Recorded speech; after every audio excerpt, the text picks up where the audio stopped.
Yo, this hot, this the spot, there it is pod.com. We're interviewing the best comedians, so tune in quick and get your ears receiving them. We talking about life and life to stream right to you, from the microphone right to your home, dude. Side note, this might get embarrassing, but no, don't sweat, yo, cause there it is.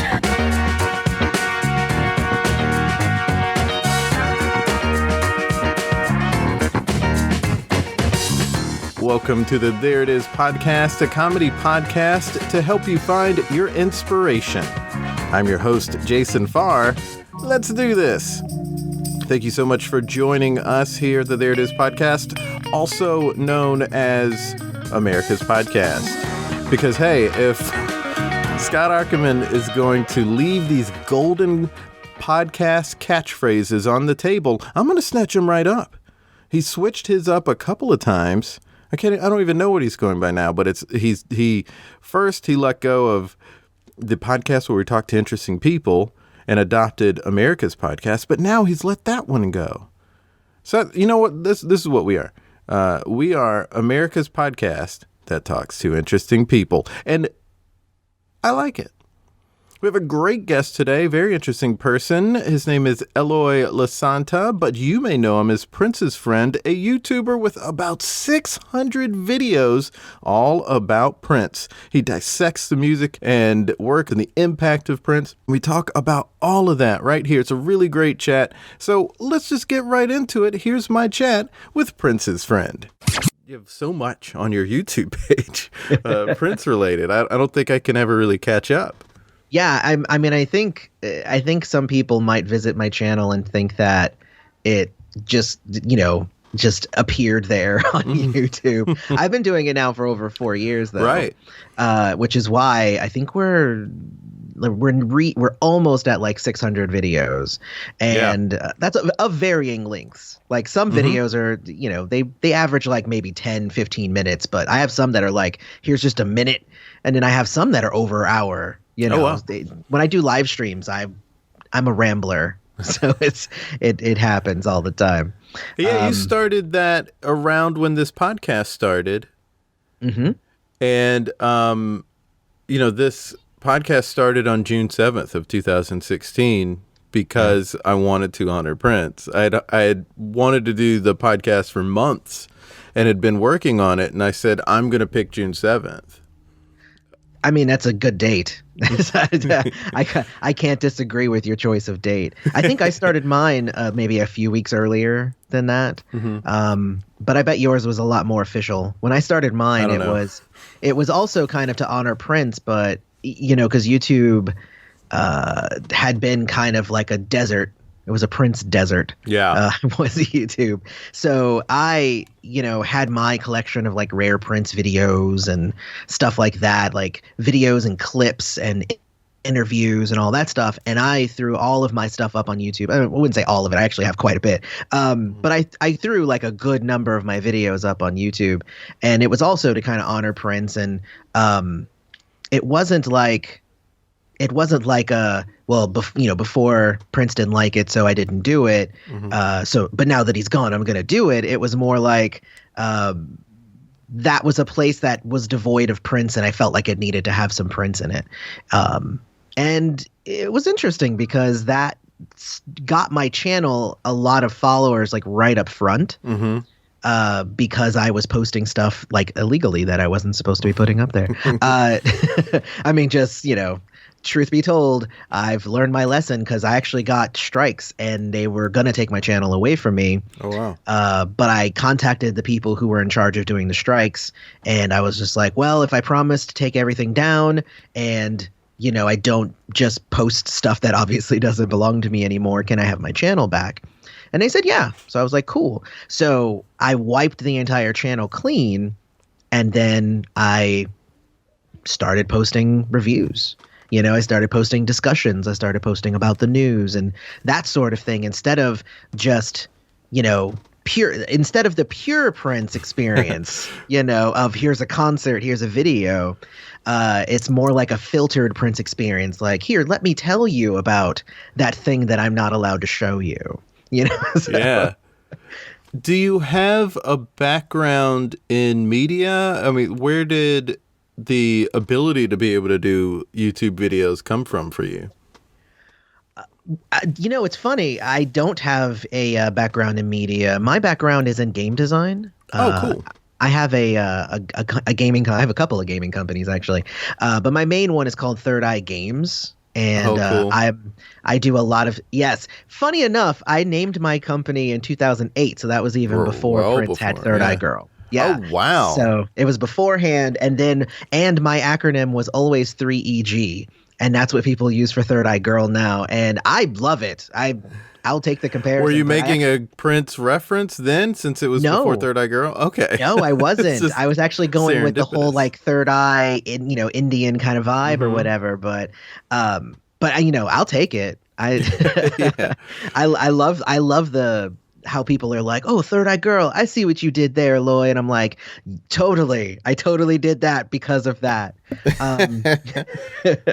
But no, so I have a gaming company. I've designed a bunch of different, it's tabletop gaming. So I'm a game designer / writer. So essentially I write books. Oh, cool. And I write and publish books that have games in them and like have settings and character and narratives and all of that stuff. It's a lot of fun, and I've been doing it for over a decade, but that's mostly where I got what I do. Like besides the gaming aspect of my life, the other part of my life was always Prince. And wow. Just talking about Prince, like most of my friends have an education on Prince, even if they don't listen to Prince. Because just exactly, just by knowing me, if you bring up a topic, I can relate it back to Prince somehow. Oh, that's cool. Yeah, so that was always how I was even before I had a channel. But what ended up happening was, after Prince passed, I never necessarily was a member of any community. I wasn't I wasn't on Prince.org. I wasn't a part of any of the Facebook groups. I didn't have that because, how do I say that? My connection with Prince, it was very much about the music. Mm-hmm. And it was a personal connection, and still is a personal connection. Mm-hmm. So for me, it was always, I would wait for the new music to come out, and I would listen to it and absorb it and digest it and dissect it and like make it a part of my being, and then I would wait for the next album. Okay. Because I didn't necessarily need to go out and theorize with other people or try and like learn more about his personal life or anything like that, because for me it was always about the music. Right. So when he died, that was like the first moment in my life that I actually felt like I needed to share my mourning with people. And then that's when I reached out, and then I started doing the YouTube thing, and I found that over the last 4 years we've actually built a really great community, of people like that I've met now in person at the various celebrations and, stuff like that. So, and there actually are like, there's a bunch of different, like, again, there's like the Prince org community, mm-hmm. There's individual Facebook group communities. There's Instagram communities, mm-hmm. And I have my, little community on my YouTube channel now, and it's so fun, and it's such a great experience now. Like I wish I would have been, sharing my love for Prince's music with other people my whole life, because I've been listening to Prince since I was 11. Mm-hmm. So that's almost 30 years now. I turned 41 this year. Oh, okay. So. Yeah, me too. So yeah, see, so we have so much in common. We kind of do, actually. Except I don't do comedy. I've always said that I should do stand-up comedy, but I haven't gotten over my stage fright. Well, that's the thing, that's what gets people is the stage fright. There's always improv. You get other people up there, it helps a little. Well, yeah, and like on YouTube, it's different because I can, right. I can record myself, and if it sucks, I'll do it again. Right. So when you're up on stage, if it sucks, you get booed. I don't know if I can handle that. But sure you don't get. I've yet to get booed, so you'll be fine. Okay. Well, then I'm going to do it tomorrow. Go for it. Well, I don't know, social distance, but well, probably not tomorrow, but as soon as I can. I love this whole story. I want to go back to the gaming that you've been doing for. Sorry, over I 10 jump years. around a lot. No, it's totally fine. I do too. So you have a couple of different companies. Are there any games that people are familiar with that you've worked on? It's funny. Well, so I Not that have that matters, of course. no. What I'll say is very few people are familiar with tabletop role-playing games unless they are into tabletop role-playing games.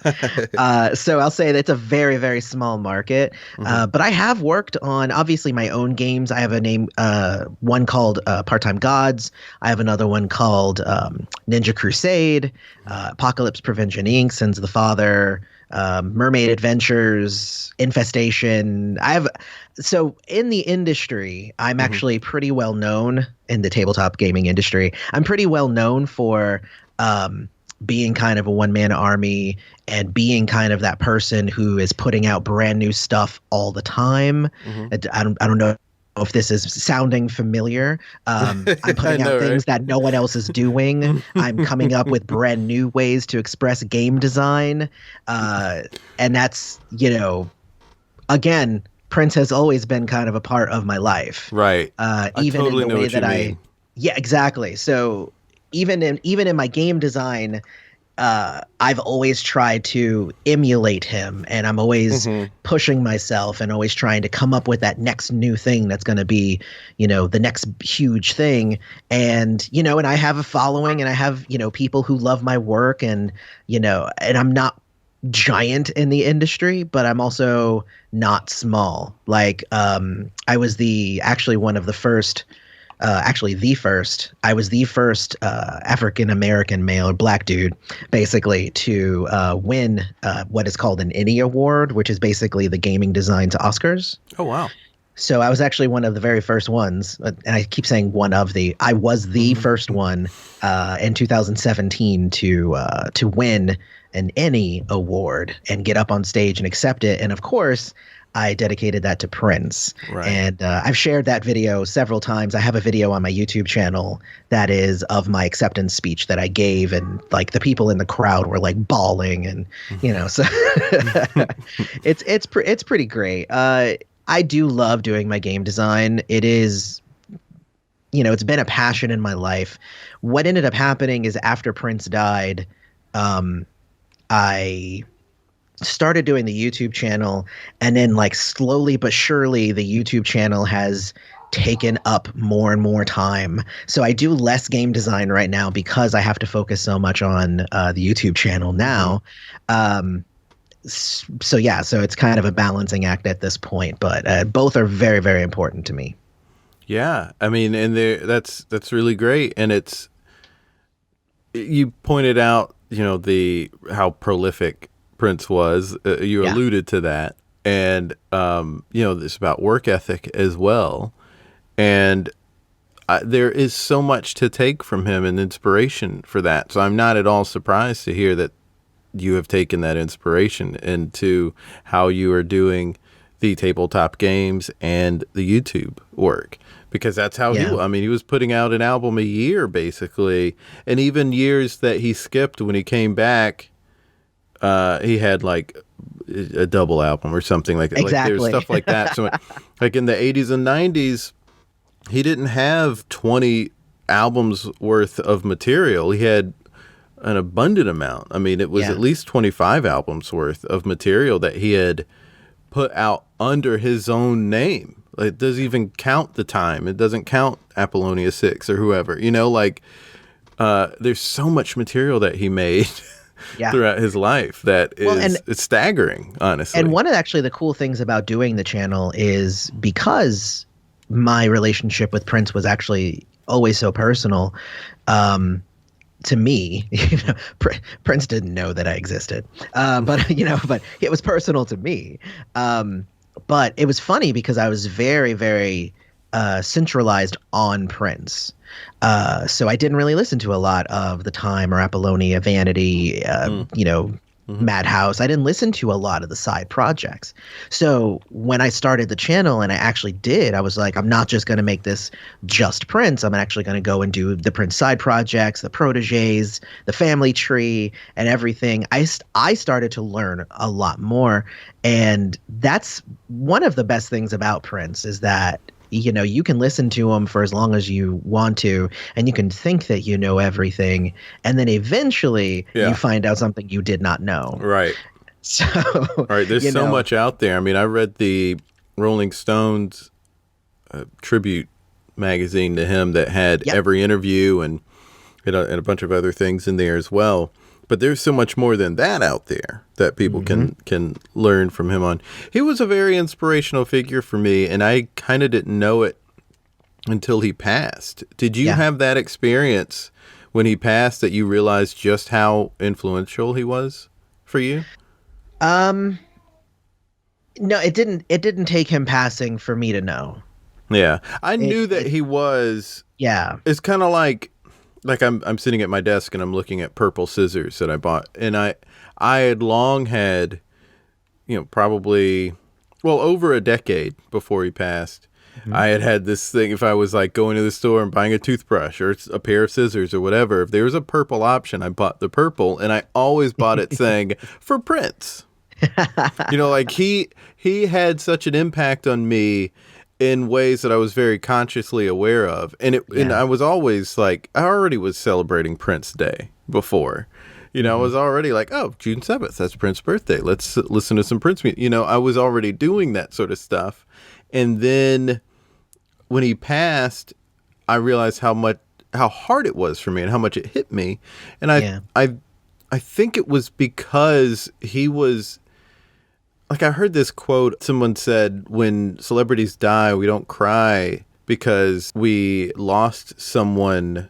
It's because we lost someone who showed us how to be who we are. Yeah. And it's something to that effect. And no, I would realized agree with that was the situation for me. I'd agree with that. One of the things that I've always said is that, again, Prince didn't know me from a can of paint. You know what I mean? So, but for me, what was important to me was Prince's music made me think. It gave me room to grow, and it challenged me in a way that, did kind of form me into the man that I am. So what I love about Prince's music is how it makes me feel about me, and not. And to me, he's really the only artist that has ever put out the kind of music that really spoke to me in that certain way. Now, he's not the only artist I listen to. I listen to a lot of different music, which was, of course, something that, I learned from him is, you listen to everything and then you make it a part of what you do. And, because Prince couldn't play every genre just because, he just made it up. No, he listened to the genre and then he made it a part of what he did. Right. I mean, people don't realize how much he loved Joni Mitchell. Right. Obviously, he listened to a lot of R&B and funk and soul of the 70s, but he was digging on Joni Mitchell. He said that he really liked Tom Petty, and whenever a Tom Petty song was coming on the radio, he knew it was going to be a good song. I mean, he appreciated people that people wouldn't think was in his wheelhouse. Exactly. Well, I remember there was one interview where they asked him, what do you think about Bruce Springsteen? And he even said, I don't really listen to his music, but I've watched him perform and I love the way and his presence on stage and the way that he controls his band. So, and that's, again, it's that's how you have to look at the world. Even if that thing isn't your best and your favorite or whatever, there's always something to be learned from it. Yeah. I heard that he wasn't a big Beatles fan, but then I think in one of your videos, maybe it was, that he wrote a song at a time when he was listening to John Lennon. Yeah. Well, Around the World in a Day, that whole post Purple Rain album was very psychedelic, and the members of the Revolution have said that they were listening to Beatles a lot with Prince at that time. I did hear that. Yeah. So he kind of encapsulated that and kind of made it part of his sound. But it was still funky. Yeah. Beatles were never funky. That's true. I love the Beatles, but they didn't have the funk that he brought. they didn't have the funk, exactly. So I did hear that you didn't come to start being a fan, well, a friend. Let's get this cat out of the bag.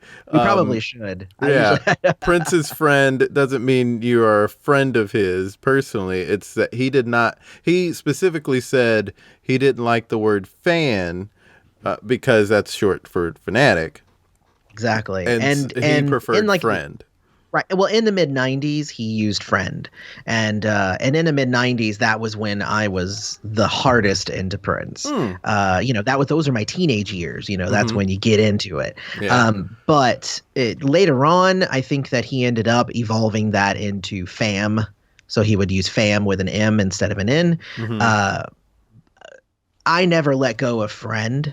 So I've always said that I'm a friend. I'm a Prince friend. And what has happened out of that is, a lot of people started using the term friend again. And like it's a term that hadn't really necessarily been used since the 90s, kind of. But, after I started my channel and I explained this is why I use the term friend, there actually are a lot of people who are now using the term friend in the community now. So I like that. I like the resurgence of the term that I'm the most familiar with. But also the other half of that coin is people going, how can you call yourself a friend? You never met Prince. You're not a friend. And I'm just like, okay, guys, everything has context. Like exactly. It's like, let's, yes, I'm using the word friend. I'm using it in not the colloquially accepted term. I'm using it as the term that Prince used it. So, like, either shift your definition or get over it. Exactly. Good point. You got into Prince in a post-revolution era. Yeah, I was 11. And my mom listened to Prince. Okay. So there was always Prince in my house. But so I was the didn't. Batman soundtrack that maybe? No. Close though. It was the one after that. Oh, Graffiti Bridge? It was Graffiti Bridge. Wow. Graffiti Bridge was the first Prince album that I purchased. And well, actually, no. Wait, that's wrong. Graffiti Bridge was an album that my mom purchased. And she listened to it, and she's just like, it's okay, but, it's an album. Do you want it? And I was like, sure, I'll take it. And I listened to it, and it, like, blew my mind. And after that, I like, absorbed it for, like months. I absorbed that just single album. And then I said, hey, Ma, I was like, does this artist have anything else? And she's like, oh yeah, like this Purple Rain album and this one and this one. And I'm like, okay, cool.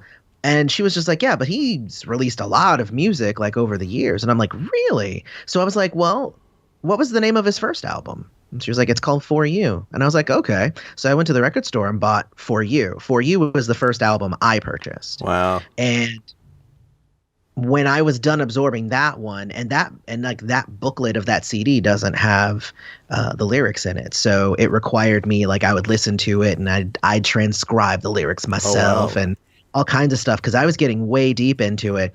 But the big thing for me was I went back to the first album and I wanted to experience the journey of this man going from For You to Graffiti Bridge because they're very, very different. Very different. Yeah. I mean, it's For You has such a disco feel to it.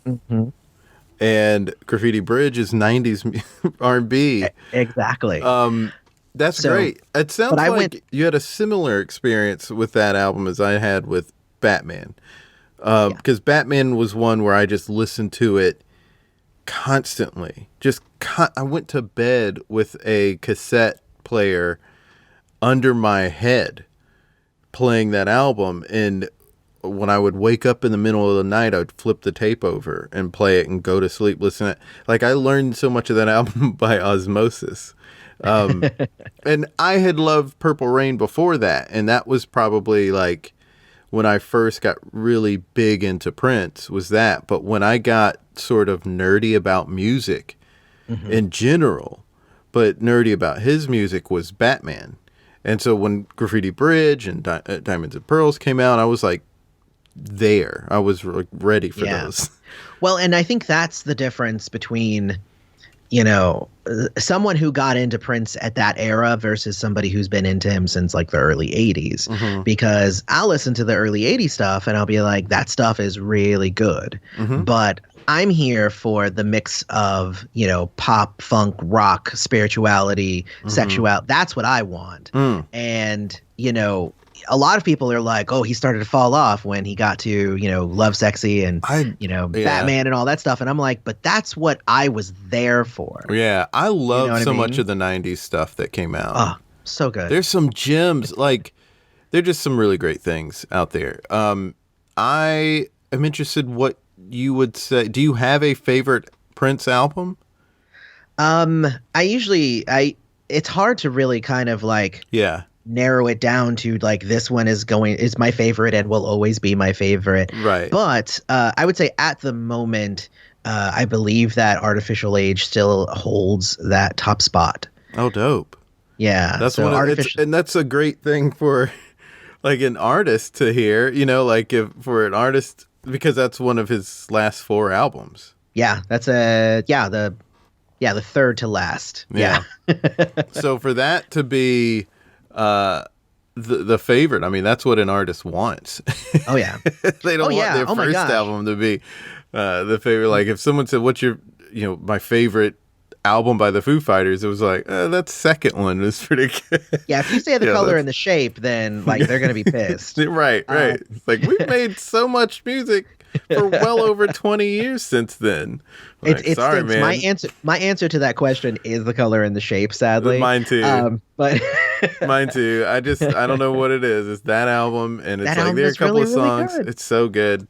So good. But But in my game design, like I've come out with second editions of my games, and I remember somebody was like, oh man, I checked out Part-Time God's second edition and it's way better than the first edition. And I'm like, I mean, it better be. That's the entire point of it. Yeah. What are some of the things that Prince has said that you've discovered since starting the YouTube channel that has really inspired you? Oh man. I'm sure there's millions of things you can think of, but I mean, that's any highlights? I think the biggest thing for me doing the channel, and it's something that I only kind of recently started doing, is I started a series called Wordplay, where I start kind of dissecting the lyrics to some of his songs. Because the biggest thing that I've been doing recently is trying to... Well, first off, I've been learning music myself and doing songwriting and stuff. Oh, cool. So... in honor of Prince, like I'm trying to be able to emulate that part of him, and you know, playing all my own instruments and writing all my own songs, stuff like that. So very cool. I'm trying. I'm very early. So, but what I've noticed is that the songwriting, even though it's very simple, it's actually very, very deep. And that Prince was very much the pinnacle songwriter. And a lot of people are like, oh, he was great at writing songs and melodies and hooks, but he wasn't a great lyricist. I've heard that written several times. And I hate that. And it's one of my pet peeves, because mine too. If you just listen to if you go check out my Wordplay stuff, like the last one I did was for the song Third Eye, and it, breaking down each of the individual lines and what it meant and where he was in his life. And like, he says a lot of stuff without saying it. He says a lot of stuff without context, but then if you put it into context, it means something completely different. Like I Would Die for You is probably one of those songs that, is one of my favorites, because not everybody, catches the fact that, that's a biblical song. Right. And that album has a lot more biblical. I mean, Purple Rain itself is biblical. 1999. I mean, there's so much. Yeah, a lot of his early work was all about the end of the world and God. Yeah. So he has so many songs. I do hate it because like Raspberry Beret is such a lyrically great song. So many songs on Sign of the Times are as well. I mean, like honestly on every album, but they're just the highlights for me are just a couple of those that I've mentioned already.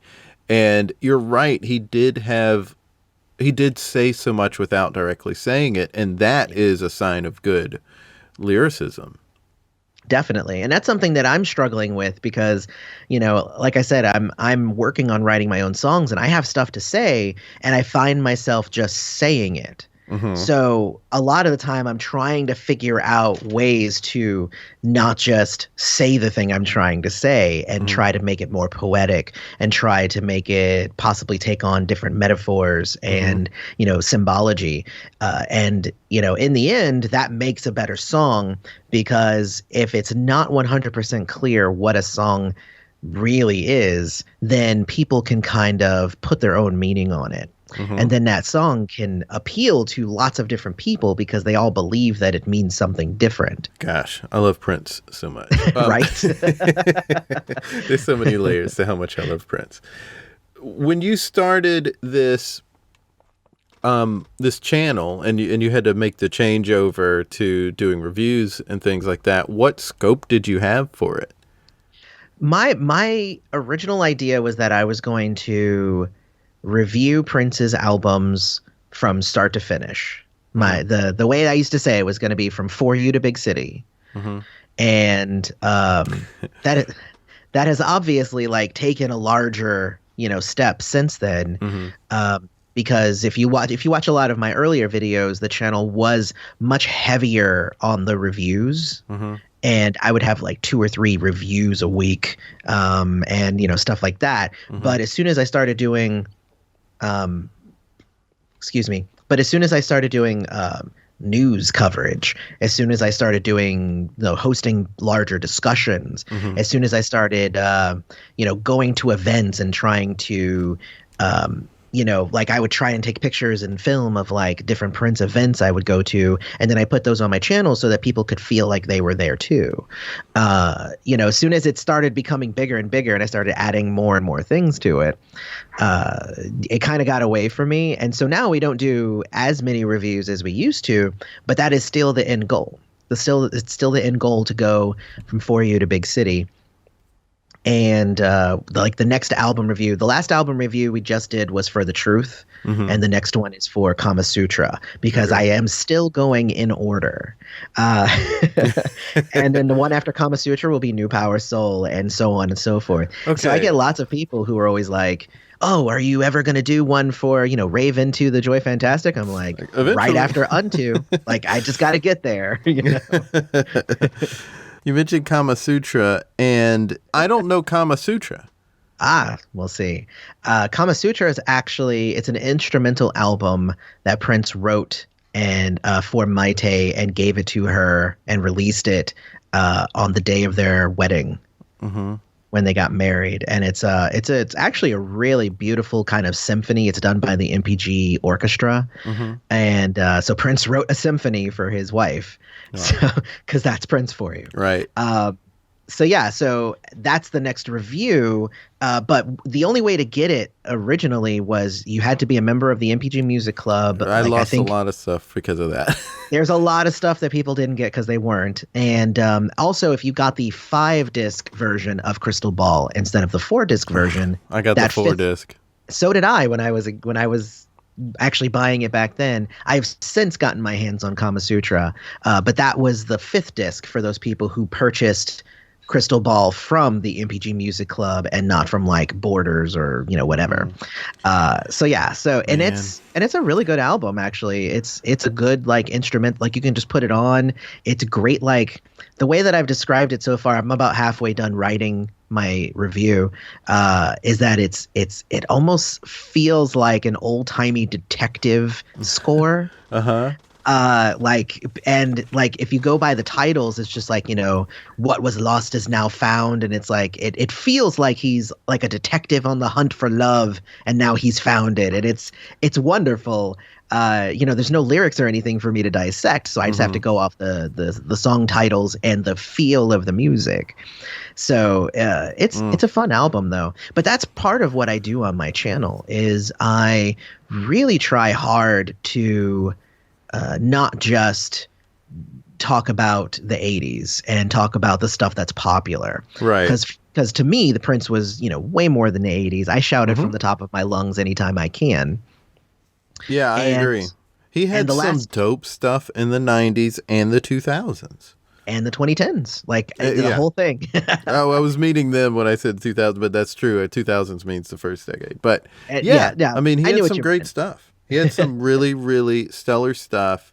Oh, yeah. And I'm glad people are like you are out there letting people know about this stuff, because I didn't even know about. I mean, maybe I heard about Kama Sutra and didn't know it was technically an album or something. But I mean, I have some more stuff to get now, which is actually kind of exciting.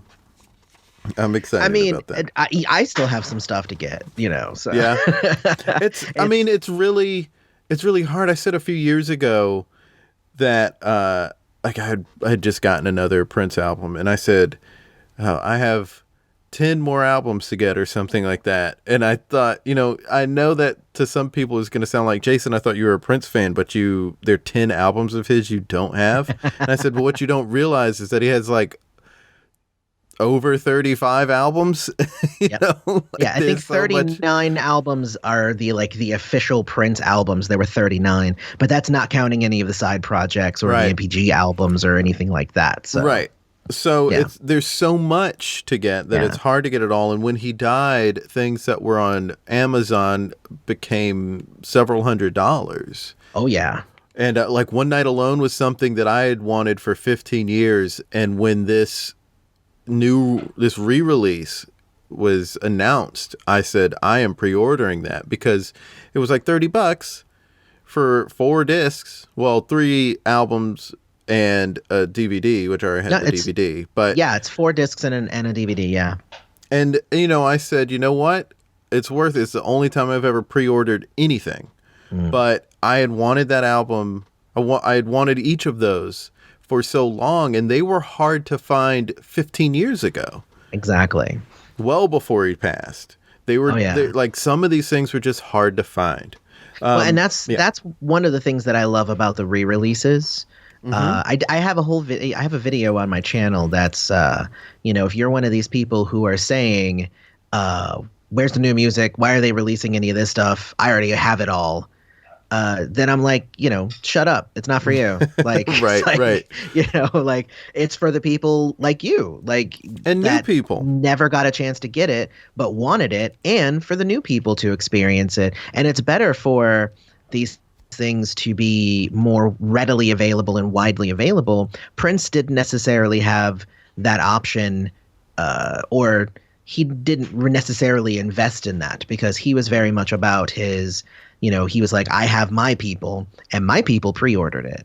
So if you're not one of my people, then I guess you don't get a copy, because whatever, I'm moving on to the next project. And I just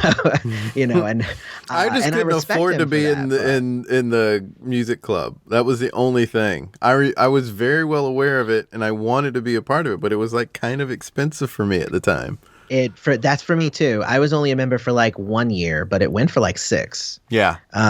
And so I got a couple of tracks, but I don't even know where those went. So, I mean, there you go. Because my computers have changed, and storage in the cloud wasn't a thing back then. Right. So it's I used to have a bunch of stuff, and then I lost some of it because it was all digital.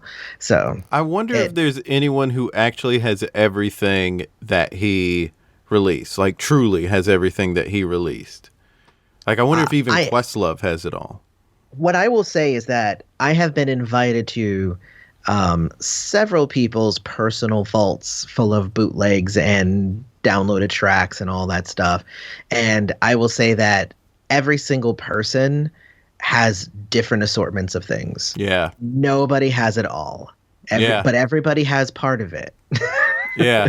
Oh, gosh. So great. I wish one day I could have truly all of it. All of what he would want out. I mean, I'm not necessarily going to say, let's now go into the vaults and get all of that. Well, Prince, I mean, there was an interview. in what was it, 1999. He was going kind of back out and doing a bunch more interviews and tours and stuff because he was trying to promote Rave Unto the Joy Fantastic. And that was the interview with Kurt Loder where he goes, so what happens to all the music that you've written? He's like, it's in the vault. And he's like, well, what happens to the vault when you die? He's like, somebody will release it. Yeah, I saw He's that. like, who's going to release it? He's like, I won't be here. Somebody will. It's like, you know. I wasn't ever sure if he was sort of resigning himself to say like, well, this is going to go out whether I like it or not, or if he was like, that's fine when that goes out. The way that he said it, I mean, we can only, and nobody knows exactly what was going through his brain, but he didn't say it like he was, you know, like curmudgeonly about it. He said it like, right. You know, it's going to come out and you're going to see it one day, you know. And then I want it all one day. And you want it all one day. And you know what? So do I. And that's the thing. I've said this a few other places, but like I actually have like a ton of stuff from like the vault, and it's in varying degrees of quality audio wise, you know, because Prince would write a song. He'd write a song in a couple of hours, you know, demo it, track it, and then throw it in the vault. He'd be like, one day I'll be back to that. But what that meant is that then there's degradation of the tape and a bunch of other stuff. So sometimes you'll have this song that sounds great, like the melody and the hook is great, but the quality of the audio is terrible. Yeah. And, you know, it's like there are people who swear by their bootleg collections and they're like, I've listened to this one and this one and this one. And I'm like, I have a ton of it, but I gravitate more towards the official releases because for me, that music is curated by Prince. And it's what he would always do is he would write a song and then he would wait for him to have an album, an idea, a concept that this collection of songs could be put in a certain order to tell a story. And then he would release it as an album. Like that's part of the thing that I do too, is when I'm reviewing the albums as a storyteller, as a, you know, a designer of things like this, like I've always approached his albums from a very storyteller aspect. So I'll start explaining like, this is why the songs are sequenced this way, because it goes from this to this to this to this, and this is the story that's being told. And you wouldn't believe, like I blow some people's minds when I break it down like that, because they're just thinking, oh, it's just great songs on an album. Because that's what every other artist did, is they would just whatever songs they had, they throw on an album and then that was over. But if you look at it as a story that Prince is telling, then you understand why there were all these songs that were complete and finished songs that just never found a home, because he never got a story that he wanted to tell along with other songs for these particular songs. So yeah, it's pretty crazy the what I do. And it's interesting that using kind of YouTube as a vehicle, it went from me just, you know, blabbering my friends' ears off about Prince constantly, to me now having, you know, thousands of people who watch my videos every week. And like, that's mind-blowing to me. You know? For sure. You know, and I always make the joke that it's just like, I'm just the one who got up there and was the loudest. And, you know, people started paying attention to me. But half of the stuff that I will make a video about, I'll be like, I didn't know this, but oh my gosh, guess what I just found out? You know, so it's not like I'm out there and I'm like, I'm the authority and I know everything more than everybody else. Like, I'm excited to share. Yeah. You know, that's what my channel is. And I feel like that's why we've had, you know, such growth and we have such a sense of community on my channel, is that, you know, I don't talk down to anybody. I also don't allow people to talk down to others in my comment sections. That's good. You know, in my opinion, we're all just at different spots in our Prince journey. Yeah. You know, I might be further along than you. I might be behind you. We're all headed towards the same place. Why denigrate somebody who's just behind you? You know, what you should do is you should, you know, like Monday, what was that? Yesterday, actually. Yesterday, my video was I shared a song that is not widely known called Van Gogh. And it's I saw by that Prince. video. And he put it out in 1995 and all that stuff, and I happened to get a copy of it a few years ago, but again, since I do my reviews in order, I had to wait until we were in the mid 90s before I could talk about it. So I finally did that, and I had somebody in the comments go, I feel like a bad Prince friend now because I didn't know about this song. And I'm like, that's not the way to interpret this. Right. Now you know about the song, now you're one step further in your Prince journey. So it's not about where you were, it's about where you're going. I love that. Have you had any sort of interactions with maybe like well-known people in the Prince world? Like, I don't know, whether it's someone from the Revolution or somebody like who, is there anyone that you've been able to interact with? I've done a few interviews with alumni and whatnot. I've interviewed, my very first interview was Jelly Bean Johnson. Oh, great. And That's if you awesome. go back and you watch that interview, I was super nervous the whole time. I was talking way too fast, and which you can hear. Like, you hear how fast this is my normal speed, but during that interview, I was talking even faster. But I've interviewed him. I've also had the pleasure of interviewing Gail Chapman. I've interviewed Eric Leeds, and I've interviewed Shelby J, who is awesome.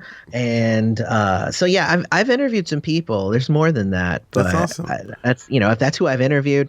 I actually have some interviews coming up pretty soon here, actually, as a matter of fact, that I'm pretty excited about.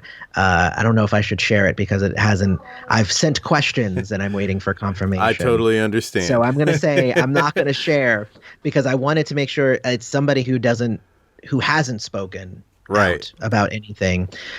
So I wanted to send them the questions, make sure that they were comfortable, and I've actually had, like, the interviews that I have had. They've widely approached me, and a lot of them say, like, I've watched some of your stuff and you really just seem like you're genuine and enthusiastic and positive and you're a happy person and you're not trying to get gotchas and you're not, trying to make a name for yourself off of Prince, and you just seem like a good dude. Can we do an interview? And I'll be like, sure, that sounds great. That's the best kind of interview to get. Oh yeah. Oh my gosh. Have you, or who are some of your, like, Prince disciples that you like a D'Angelo or Questlove, or I don't know if Alicia Keys counts. Maybe she does. Gosh. Alicia Keys, I think, counts. I think for me, I've always been drawn towards those singular kind of creators. So sometimes I wouldn't necessarily like. How can I say this? Again, like, my journey with Prince was very Prince centric. And as soon as Prince was done with somebody, I was done with somebody. I was on to the next, like, let's do the next music. So I was very focused on him. But I've also been, like, very focused on other people like Trent Reznor, Tori Amos, Billy Corgan, Fiona Apple, like those kind of creators that are like, you could literally just lock them in a room and they could come out with an album. Yeah. So I love people like that. Now, if we go to disciples, I guess is a good word, proteges and whatnot. Over the last 4 years, I've actually discovered much more of the protege work that he's done and the albums and stuff. I really, really dug Jill Jones's 1987 album, Oh, cool. Jill Jones. Yeah. That album was amazing. I've mentioned her before, but Shelby J, she released an album called 10. What was it, 2015? Like, it was like right before Prince died, she released an album. And or right after, one of the two. But that album was really great, of original music from her. And yeah, I mean, it's hard for me to just boil it down to one or two, because I try to listen to them all. I know a lot of people are like, way into the Time, and I actually do dig the Time. Yeah. But the Time always felt like more an extension of Prince and not necessarily their own thing. Yeah, not until their fourth album did they seem like their own thing. Yeah. Because before that, you're right, it really was, because some people don't realize that he wrote all of the first three albums. And people don't. And I've even heard that he and Morris Day performed the albums. Yeah. Liz Morris Day was the drummer. Yeah, Morris Day was the drummer, and then Prince did everything else. And then the band toured it. And then the band toured it. And it's funny because I remember I did a review. One of my first reviews was of the time because it was early in his career. So those were my first reviews. And I remember I was like, yeah, I mean, the time was good, but like, this is a Prince album, everybody. You know, and they're like, oh, but it's got Jimmy Jam and Terry Lewis in it. And I'm like, not on record. Right. Like, Jimmy Jam and Terry Lewis toured it, but yeah, he didn't do it. Another couple of like amazing people that I forgot to mention, Childish Gambino. Yeah. Love him. He's and unreal good. Chris Cornell, who recently passed. Yeah. You know, so there's a lot of really good ones. One last protege, Ida Nielsen. Mm-hmm. Love her. She's so good. And Ingrid Chavez, she just released an album last year. So her too. Randomly looked up Candy Dulfer because I hadn't seen much of her in a while, and she's still out there kicking it. Is she? Okay. Yeah. I haven't actually looked much into Candy because she was with him for a long time. Right, yeah. Around that, starting around that, or maybe a little bit before that musicology era. Yeah. Well, she started with him in Batman. She's in the Party Man video. She is? Mm-hmm. I had no idea. Yeah. Watch the Party Man video because that's after Eric left. Wow. I had no idea she was with him that long. Yep. Wow. Okay. Well, this is why I'm talking to you. Well, I want to know how you come up with topics to cover because, like, as you mentioned, you have almost 600 and you're not all doing just reviews of albums. Like you're doing a bunch of things. So how are you coming up with some of these? And there are a lot of really inventive ideas that you have on there. Well, thank you. What I'll say is it's getting harder and harder. Yeah, the more you come, yeah. You know, as time goes on, like I'll be like, did I already do this idea? I think I did. You know, the wordplay series that I was talking about before, that's new because I was like, I think that can be a new thing that I can start. Recently, somebody asked me to start listing my top 5 on each album. I was like, I could do that. That sounds fun. That'd be great. You know, so I think I'm through Love Sexy. Love Sexy was the last one I did. For me, I really just try to keep the channel fun. And whatever is most interesting to me at the time, that's what I do. And obviously there's the algorithm, the YouTube algorithm to talk about. And sometimes I'll do a video because I'll be like, hey, I could do this video and it'll get a lot more people to come and check it out. You know, that's like my reaction to Justin Timberlake's Super Bowl performance. I posted it up the next day. And honestly, my bottom line reaction to it was kind of like meh. But I made a video about meh. So that, you know, it got me more traction on my channel and it brought more people into the community. So, you know, sometimes it's like, okay, I have to kind of do that. But I would say, I mean, it was for Prince tributes, that one was fine. You know, I loved it because they did a Prince tribute. But, you know, I don't even think it was Timberlake's best work, you know? Yeah, like he's had better really performances. And honestly, my end result of that was that the tribute was the worst part of his performance because the whole rest of it, he was doing his more upbeat songs and he was dancing and interacting with the crowd and the horns were, you know, his band was awesome and like it was really high energy. And then he sat down, he sang a couple bars, "If I Would Die for You," and then he ran away. And I was like, like that was unnecessary. It was a nice tip of the hat, but it was just like, okay. Like you're in Minneapolis, so you have to. We really didn't need that. But for me, it's like a lot of the time, it really is just me kind of just I'm in my own fandom, you know? So it's like whatever's most interesting to me at the time, I'm going to talk about it. And I try to link it to things that, you know, conversations that are happening in the community. Yeah. For some of the time, my video will come out and I'll be like, I've heard this in the community. Here's why that's wrong and stop doing that. Oh, nice. Okay. You know, because a lot of it is like I did one called Prince and the Black Experience. And that one was a huge deal for me because it was from a conversation and kind of tackling the fact that so many people think that Prince was quote unquote colorblind and he didn't care about race. It couldn't possibly be farther from the truth. Which exactly, or what I say usually is, well, that's what it was in the early 80s. So when did you stop listening? Yeah. You know, because but even controversy, he's sort of like well, true. that. True. Well, and in the early years of Prince, a lot of his discussion upon race was, what am I? Why does it matter? We should all just be together. Like that's what a lot of the conversation was in the beginning. And that was so that he could kind of cross that line and kind of, appeal more to a white audience and all of that stuff. Cause it was hard back then for Black artists to cross over and become like that worldwide giant megastar that Prince ended up becoming.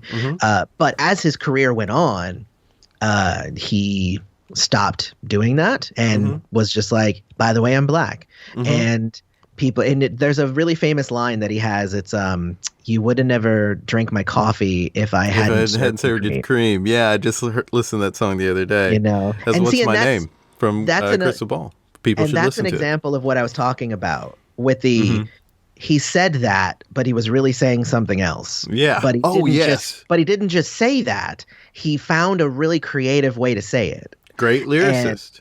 Because he's a wonderful lyricist. Yeah. Exactly. I love your video about searching for the best Prince scream, because I love Prince's scream. And you had some gems of screams on there. I love that video. I love that you're tackling his music from that perspective, where you're thinking about it that way. Because my favorite scream is from Weekend Funk. Do you know the one I'm referring to in that song? I do. That's a good one, though. It's deep in the... It's at the end, for people who don't know. It's like it's within the last minute. Yeah. And it's deep in the mix.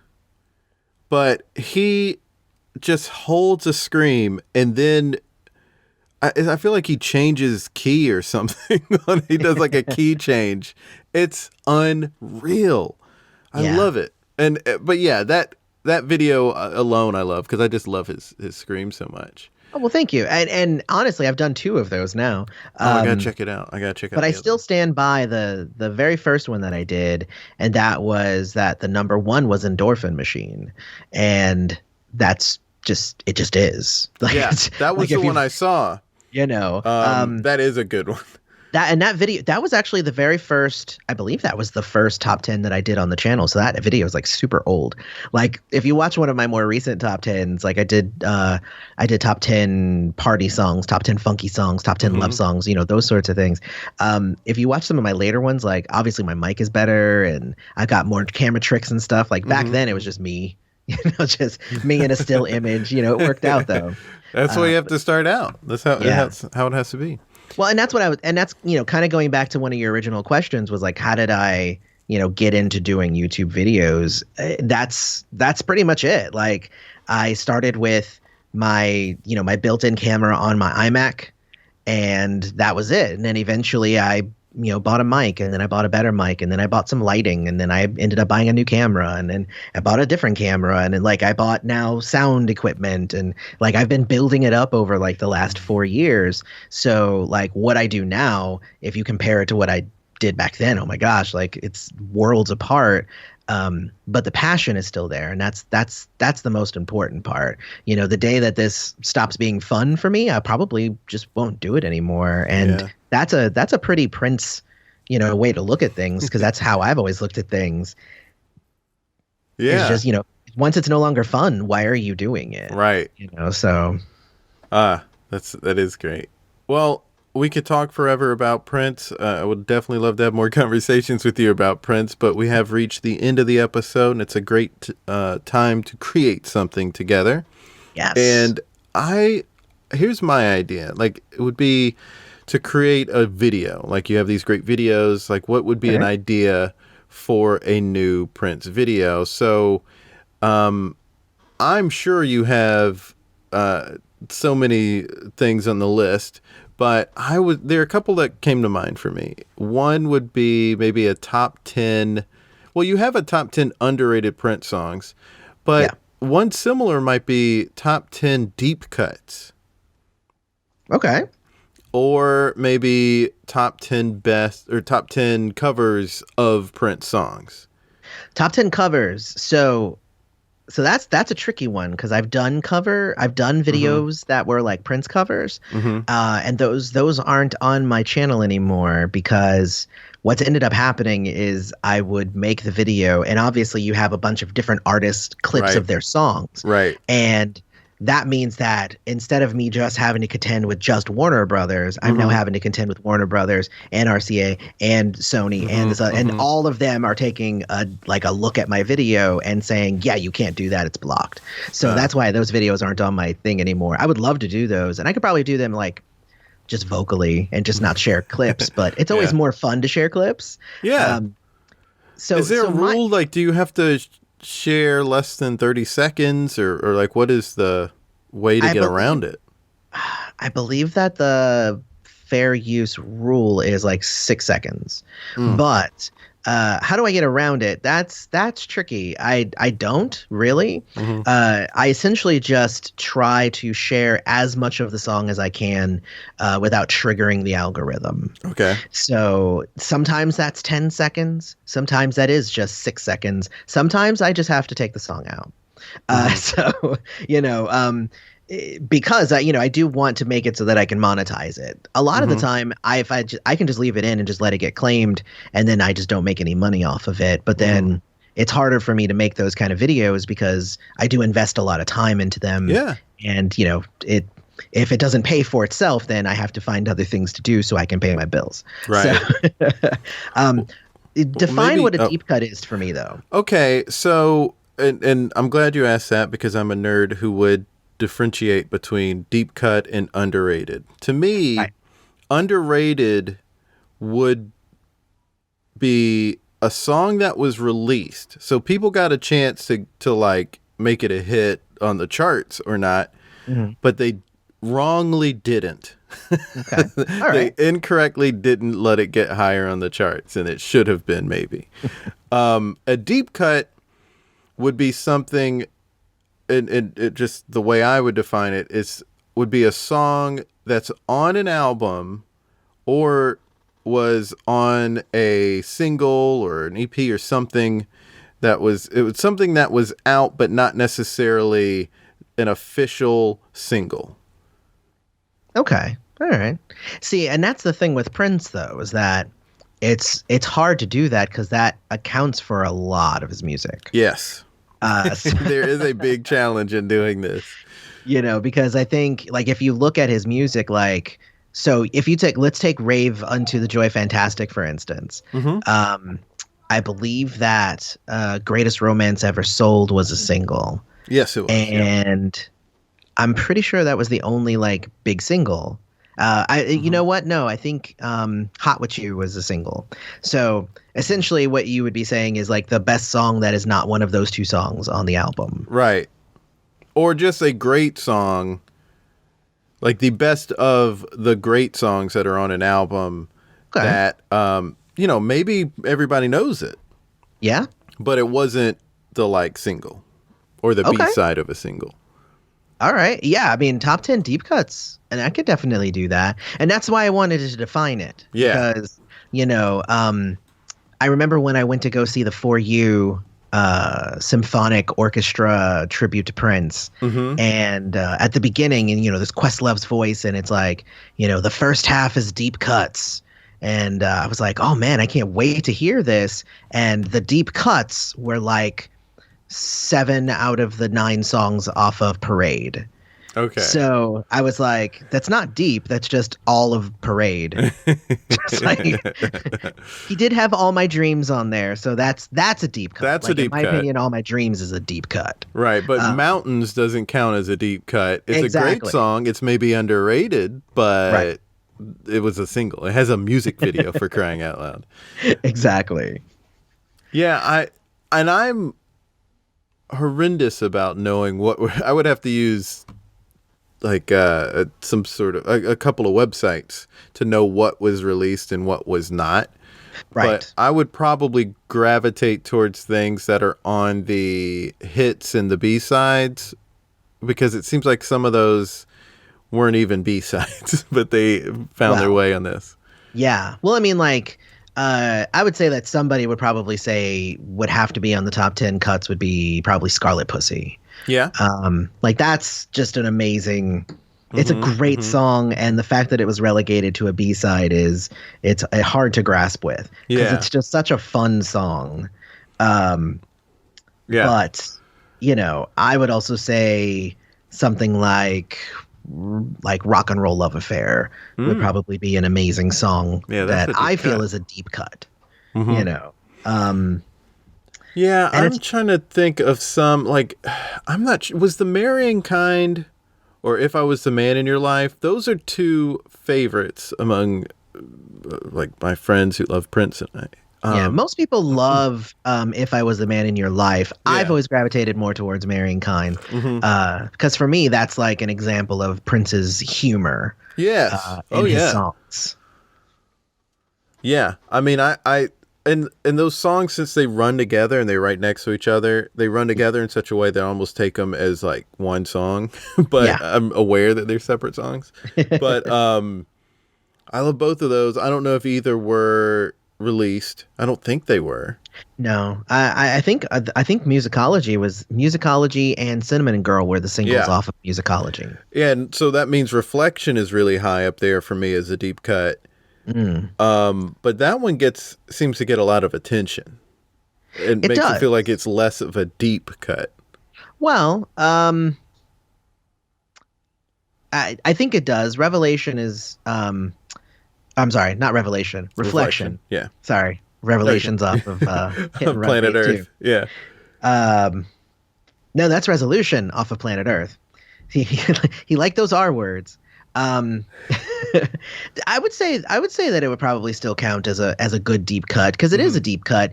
I think also for me, part of what makes a deep cut is possibly kind of what's around it. You know, it's like because a song like that can sometimes get buried by the magnitude of the songs that are around it. You know what I mean? But yeah, very true. I mean, because that's more of like a low-key kind of like chill song, you know, and you have all these other like big giant songs on Musicology like right there next to it, and it can make it kind of get lost in the shuffle. Absolutely. Let's see, Family Name is a huge one for me. I don't know if that one was ever released. I don't think there were any singles off of Rainbow Children. Yeah, there may not be. A couple of them have gotten a little more attention because he played them live so much. But they do feel like deep cuts in his catalog, at least, just because people weren't paying as much attention to that album. Yeah, I think 1 + 1 + 1 + 1 + 1 + 1 = 3. Yeah, that's a great one. Probably the one that gets the most attention off of that album. Yeah, for sure. And I mentioned Weekend Funk earlier. That may have been released, but if it wasn't, then that would be one I would throw out there as a potential song for this list. I don't know if I'd buy that one as a deep cut. That's fair. That one gets like so much attention. Like I mean, even if it wasn't a single, but it might as well have been a single. And I think that goes with its connection to Weekend F Word from back in the day. Yeah. So. Yeah. That's a good point. Joy and Repetition. I don't know if that one is considered. I don't know if that would be a deep cut or not. I'd say that. I think that one or Question of You. I think either of those. Too. Yeah. Yeah. Either of those off of Graffiti Bridge, I would say, are pretty good being deep cuts, because they weren't, singles. I mean, I guess there's a Question of You video on YouTube, but I'd say I think that's great. As a deep cut. I mean, and that's what I'm saying. It's just like, it's so hard to do this with Prince. Yeah, there's so many. I mean, I could say Savior from Emancipation, Crucial from Crystal Ball. I love Arms of Orion from Batman, honestly. Now, here's the funny thing about that. That was a single. Oh, that's right. It was. So that doesn't count. that one can't be count. it. Yeah. Good Love is another one. Good Love's good. Gosh, he had so many good songs. Well, and that's what ends up happening when I make my top 10 lists. Usually I go album by album and I figure out what songs on each album fulfill the criteria that I've created. And usually I end up with a list of about 25, 30 songs. And then I start whittling it down to 10. And I'll usually have one or two honorable mentions. If I don't plan on doing a second part to that list, I'll have some honorable mentions. So, like love songs, I'm like, I don't really need honorable mentions. I'll just make another love song list later on. Cool. He's got enough of them. Any final deep cut to mention here? Let me see. The Dance, most likely. Love that song. That's from 3121. That one is solid. I think I just saw you mention it in one of your videos that I watched. Oh, I mean, The Dance it's one of my all-time favorites. Yeah, definitely. I love that album, 3121. Oh, so good. Yeah. I mean, and we could even go to Plectrum Electrum. I would say something like maybe Tic Tac Toe or Pretzel Body Logic. I love Pretzel Body Logic on that album. So I don't know. There's a lot. There's a lot to be. There's so much. That's why we'll do a few of these deep cut videos then. Yeah, honestly, you could. And I don't come out with top 10s all that often, and it's usually because I'm fighting with myself as to what's going to actually end up on it. I would have a tough time with that. But what you could do with that, it could be like top 10 80s deep cuts, top 10 90s deep cuts. And that would actually narrow it down a little bit more and allow you to basically, that's built in additional content, because now you're like, oh, well, now I have to do at least 3 of these. So and that's also kind of what I do sometimes is I try and come up with things that can either create some sort of new series or something to that effect, or something that I can break up. Like when I got to Crystal Ball, for instance, when I got to those reviews, I was like, well, I'm not going to do one video for all of Crystal Ball. So like immediately I was like, well, that's at least 4 videos. And then I decided to make an infomercial, kind of a spoof infomercial for Crystal Ball. So that was a 5th video that I did. So, and that's one of the things too, is now that I have like all this interesting camera equipment, and I'm a screenwriter on the side as well. I do screenwriting and music, and movie stuff. So I've been trying to work on like my cinematography and how to shoot things and stuff like that. So I've been working a lot on those things. So I've been trying to use that a lot more on my channel. So I've been coming up with like little funny skits or, stuff like that. I also have other YouTube channels because I'm like, I have this stuff sitting around and I like to talk about everything. So, so it's just, it's become a very large part of my life. And it's yet another thing that I have, Prince to thank for in the end. There it is. Thanks so much for being on the podcast. Thank you, Jason, for having me.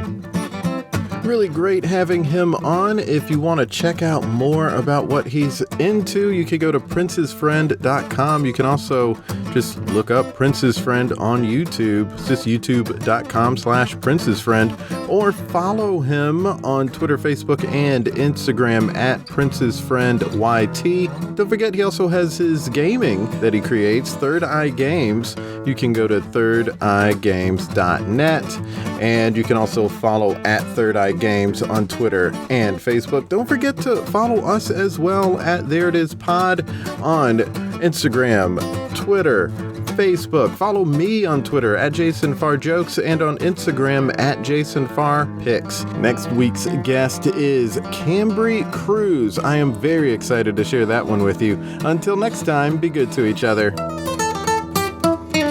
The music for the theme song was created by Neil Brooks. The rap was written and performed by Nick Acevedo. The logo for There It Is was created by Jeff Prater. The There It Is podcast is produced by Jason Farr.